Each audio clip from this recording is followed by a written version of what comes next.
Social media पर युजवेंद्र चहल का ये वीडियो काफी तेजी से वायरल हो रहा है और ऐसे में सबको जानना है कि ये लड़की आखिर है कौन। उसके पहले आपको बता दे कि चहल की पत्नी धनश्री वर्मा पर अफेयर का आरोप लगा है, जिसमें वो इस शख्स के साथ लिपट कर खड़ी है।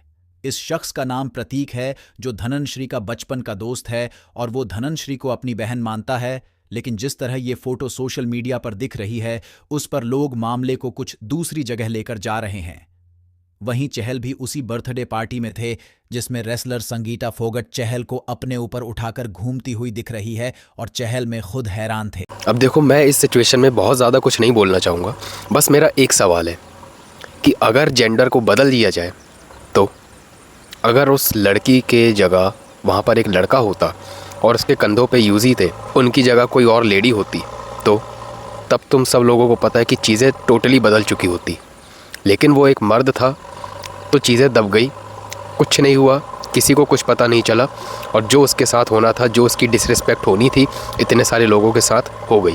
और आज की इस वीडियो में मैं तुम लोगों को ऐसी ही गलतियों के बारे में बताने वाला हूँ जो आजकल मर्द अपने रिलेशनशिप में बहुत ज़्यादा कर रहे हैं, जिसकी वजह से उनको ऐसी सब चीज़ें फेस करनी पड़ती है। सबसे पहली चीज़ है नो बाउंड्रीज़। मैंने बहुत सारे लोगों को देखा है, वो किसी रिलेशनशिप में आते हैं तो वो अपने पार्टनर को बाउंड्रीज़ नहीं दिखा पाते कि भाई तू ये चीज़ें कर सकती है और ये चीज़ें मैं टॉलरेट नहीं कर सकता। जिसकी वजह से बाद में होता क्या है, उन लड़कों को बाद में थोड़े टाइम बाद रिलेशनशिप में रहते हुए पता चलता है कि यार लड़की के तो इतने सारे मेल फ्रेंड्स हैं, उसको इनसिक्योरिटीज़ होने लगती है। पता चलता है कि यार वो लड़की तो इसकी रिस्पेक्ट ही नहीं करती है क्योंकि इसे बिहेव करना ही नहीं आता था, इसने कभी अपनी बाउंड्रीज़ को सेट ही नहीं किया। बल्कि लोग क्या करते हैं ना, बाउंड्रीज सेट करने की बजाय अपनी बाउंड्रीज़ को थोड़ा थोड़ा करके ना आगे की तरफ शिफ्ट करते जाते हैं।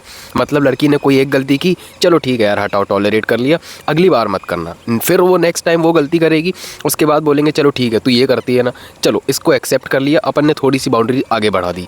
और ऐसे कर करके ना तुम अपनी सारी मैस्कुलिनिटी को ही लूज़ कर देते हो और तुम्हारी गर्लफ्रेंड या वाइफ या फिर जिस भी वुमेन के साथ तुम ऐसा कर रहे होते हो ना, वो तुम्हारे सर पे चढ़ के नाचने लगती है, जिसमें ना तो वो कभी भी तुम्हारी रिस्पेक्ट करती है और ना ही उसका तुम्हारी तरफ कोई अट्रैक्शन बचता है। मैं जब रायपुर में रहता था ना, तब मेरा एक वहाँ पर फ्रेंड हुआ करता था, उसने भी सेम यही गलती की थी कि उसकी एक नई गर्लफ्रेंड बनी थी और उसको वो अपनी बाउंड्रीज़ नहीं बता पाता था क्योंकि भाई सिंपल सी बात है, वो एक नाइस गाय की तरह एक्ट करता था, एक लवी डवी बॉय बनने की कोशिश करता था कि यार रिलेशनशिप में है, लड़की है हमारे साथ, गर्लफ्रेंड है हमारी, उसके साथ प्यार से रहेंगे, उसको खुश रखेंगे, ये सब बकचोदियाँ वो करता था। और लड़की के पास्ट में 3 से 4 बॉयफ्रेंड रह चुके थे और इस लड़के को, जो मेरा फ्रेंड था, उसको कोई भी एक्सपीरियंस नहीं था। तो सिचुएशन ये बनी कि एक बार उसकी गर्लफ्रेंड ने ना उसको बोला कि हम सारे फ्रेंड्स लोग ना, हम लोग एक पार्टी पे जा रहे हैं, क्लबिंग करने जा रहे हैं, तो वहाँ पर मैं थोड़ी बहुत ड्रिंक करूँगी। हालांकि इसने मना किया कि नहीं ड्रिंक नहीं करना है, लेकिन वो इसके ऊपर चढ़ने लगी थी कि अरे यार ड्रिंक ही तो कर रही हूँ और क्या ही कर रही हूँ, सारे लोग करते हैं वहाँ पे, सब लोग कर रहे होंगे तो मैं क्या खड़े होकर मुँह देखूँगी। तो मेरे फ्रेंड ने बोला कि चल ठीक है तू कर लेना, कोई दिक्कत नहीं है। उसके बाद हुआ पता है क्या, वो लड़की उस लड़के के साथ हुकअप कर रही थी जिसके लिए वो इस लड़के को बोलती थी कि ये मेरा सिर्फ दोस्त है, हम सिर्फ दोस्त हैं, हमारे बीच में वैसा कुछ भी नहीं है। अब मैं ये बिल्कुल भी नहीं बोलना चाह रहा हूँ कि सभी लड़कियाँ ऐसा करती हैं या फिर सभी लड़कियों का कैरेक्टर इस तरह का होता है, लेकिन ये चीज़ें होती तब है ना जब मेरे भाई तुम अपनी बाउंड्रीज़ को डिस्कस नहीं करते कि भाई ये चीज़ें रिलेशनशिप के लिए बिल्कुल भी ठीक नहीं है और ये चीज़ें मैं एक मैन होने के नाते बिल्कुल भी टॉलरेट नहीं करूँगा। अगर एक बार भी ऐसी गलती हुई तो दोबारा मौका नहीं देने वाला। दोबारा मौका ढूंढने के लिए तुझे किसी दूसरे बंदे को चूतिया बनाना पड़ेगा क्योंकि मैं तो बिल्कुल भी नहीं बनूंगा। दूसरी चीज़ है टू मच टॉलरेंस।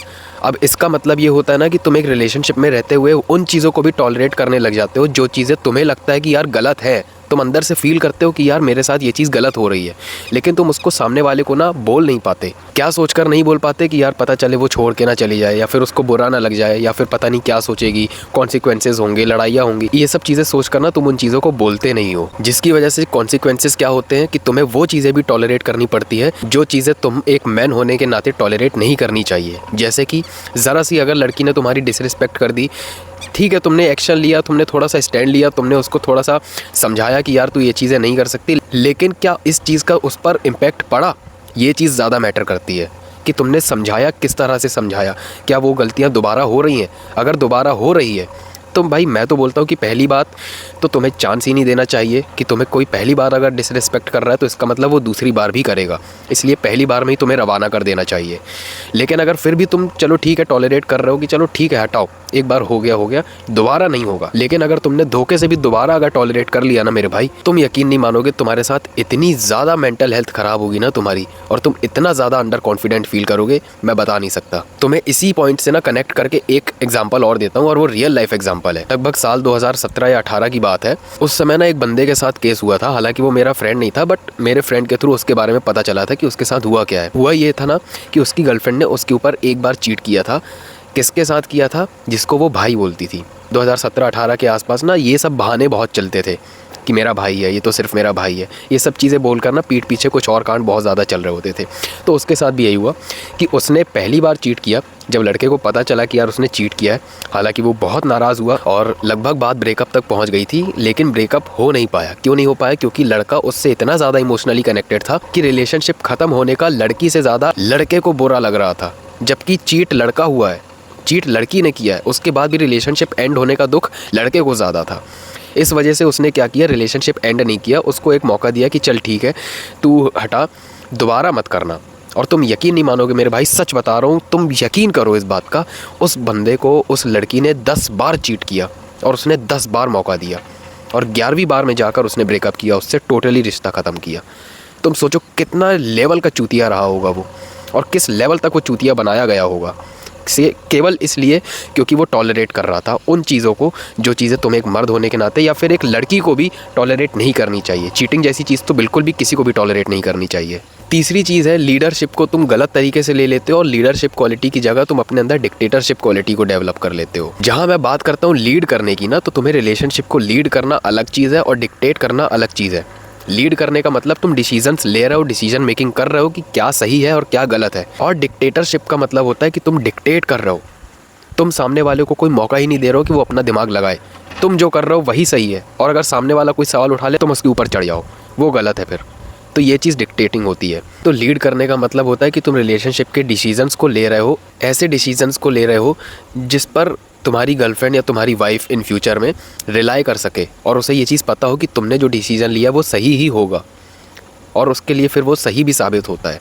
लेकिन लड़के क्या करते हैं ना, डिक्टेटरशिप क्वालिटीज़ में चले जाते हैं, जिसमें वो लड़की को अपना दिमाग लगाने ही नहीं देते, जिसकी वजह से क्या होता है ना कि लड़कियों का वो वाला एक डिफेंस मैकेनिज़्म अपने उनके दिमाग में ना ट्रिगर हो जाता है कि यार हर चीज़ें तू मेरी कंट्रोल कर रहा है, तू मुझे कंट्रोल करना चाह रहा है, और तू खुद जो डिसीजन लेता है वो भी तेरे चूतिया होते हैं, तू खुद चूतिया। ये सब चीज़ें लड़कियों के दिमाग में आने लगती है, जिसकी वजह से वो तुम्हारी रिस्पेक्ट करना बंद कर देती है, उसका तुम्हारी तरफ से अट्रैक्शन ख़त्म होना स्टार्ट हो जाता है, धीरे धीरे प्यार कम होने लगेगा, इग्नोर वगैरह करने लगेगी, तुम टोटली डिप्रेशन के फेज़ में जाने लग जाओगे। लेकिन ये चीज़ें ज़रूरी नहीं कि हर रिलेशनशिप में हो रही हो, क्योंकि आजकल ना आधे से ज़्यादा रिलेशनशिप लड़के नहीं लड़कियाँ लीड कर रही हैं, जिसकी वजह से लड़कियों का अट्रैक्शन धीरे धीरे उनके हस्बैंड या फिर उनके बॉयफ्रेंड की तरफ ना ख़त्म होता जा रहा है। क्यों? क्योंकि लड़कियां ना चाहे कितना भी इंडिपेंडेंसी का नारे लगा ले 26, 27, 28 साल तक, लेकिन एक वक्त के बाद उनको एक आदमी की ज़रूरत होती है जिस पर वो रिलाई कर सके, जिस पर वो डिपेंडेंट हो सके, जिस पर वो ट्रस्ट कर सके, बिलीव कर सके, जिसे पता हो कि भाई ये आदमी जो जिसके साथ मैं रिलेशनशिप में हूँ ये डिसीज़न मेकिंग कर सकता है, ये रिस्पॉन्सिबल है, इसके डिसीज़न सही होते हैं। एक ना एक टाइम के बाद एक लड़की को ऐसे एक आदमी की ज़रूरत होती ही होती है। तो इन पॉइंट्स को जो मैंने वीडियो में बताए हैं इनको ध्यान से समझना और अपनी लाइफ में इन पॉइंट्स को ऐड करना, ताकि जब कभी भी तुम रिलेशनशिप में आओ या फिर अगर तुम रिलेशनशिप में ऑलरेडी हो, ताकि इन गलतियों को करके तुम किसी ऐसी लड़की को ना खो दो जो तुम्हारे लिए बेस्ट मैच था। तो बस आज के लिए बस इतना ही। वीडियो अगर पसंद आई हो तो वीडियो को लाइक कर देना, चैनल पर नए आए थे तो चैनल को सब्सक्राइब कर लेना और वीडियो को शेयर ज़रूर कर देना। और अगर तुमने मुझे अभी तक इंस्टाग्राम पर फॉलो नहीं किया है तो जाओ इंस्टाग्राम पर फॉलो करो, और तुम अगर मुझसे 1-on-1 कोचिंग कॉल में बात करना चाहते हो तो लिंक नीचे डिस्क्रिप्शन में है, चेक कर लेना। मैं मिलूंगा आपको नेक्स्ट वीडियो में। Till then bye bye.